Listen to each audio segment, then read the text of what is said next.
బుల్లబ్బాయి అహల్యని kidnap చేసి ఒక చోట బంధిస్తాడు. ఆ తర్వాత బుల్లబ్బాయి అహల్యని పెళ్లి చేసుకోవడానికి రెడీ అవుతూ ఉంటే, తప్పు బుల్లబ్బాయి, ఇప్పుడు నాకు పెళ్ళైపోయింది అని అహల్య అంటూ ఉంటుంది.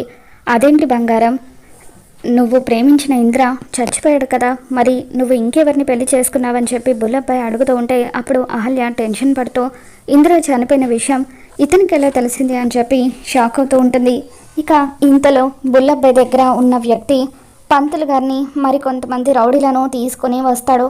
పంతులు గారు, మంత్రాలు చదవండి, మా అన్న తన మెడలో తాళి కట్టేస్తాడు అని చెప్పి బుల్లబ్బాయి దగ్గర పనిచేస్తున్న వ్యక్తి చెప్పడంతో అహల్య టెన్షన్ పడుతూ ఉంటుంది. వద్దు బుల్లబ్బాయి అని అహల్య అంటూ ఉంటుంది.